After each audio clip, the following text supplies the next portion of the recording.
పొద్దున్నే 9 గంటలకు దద్దోజనం తీసుకొచ్చి 5 వరకు భోజనాలు చేసుకొని దింకొని పోయే బ్యాచ్. అట్లాంటి ఎదవలు నీకు నీ అట్లా అది ఒక్క ఉదాహరణ చెప్తున్నా నీకు.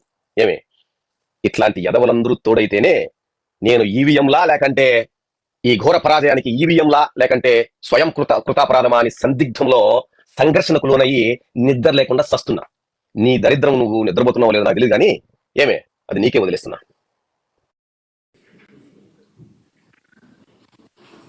ఫలితాలన్నీ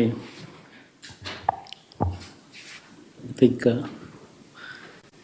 దాదాపుగా కొలిక్కి వస్తూ ఉన్నట్టున్నాయి.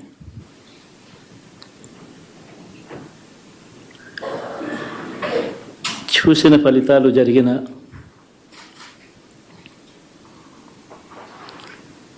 పరిస్థితులు చూస్తే నిజంగా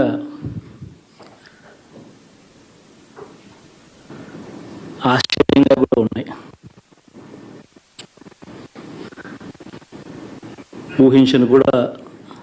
ఊహించలేదు ఇలా జరుగుతుందని, ఇలా వస్తాయని కూడా.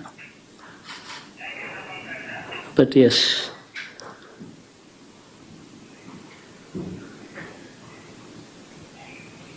అమ్మఒడి అందుకున్న 53 లక్షల మంది తల్లులకు మంచి చేసినాం, పిల్లలు బాగుండాలి, వాళ్ళ చదువులు బాగుండాలని తాపత్రయపడుతూ అడుగులు వేశాం.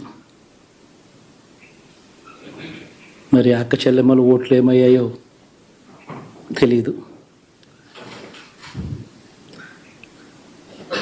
66 లక్షల మంది అవ్వాతాతలకు, వితంతులకు, వికలాంగులకు గతంలో ఎప్పుడు జరగని విధంగా మంచి చేశాం. వారి కష్టాల్లో తోడుగా ఉంటూ, వారి కష్టాన్ని అర్థం చేసుకుంటూ, వారి ఇంటికే పంపించే వ్యవస్థను సైతం తీసుకొస్తూ, గతంలో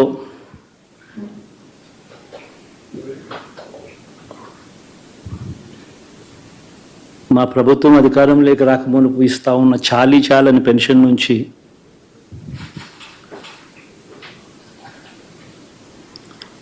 ఎంతో మంచి చేస్తూ అడుగులు వేసినా కూడా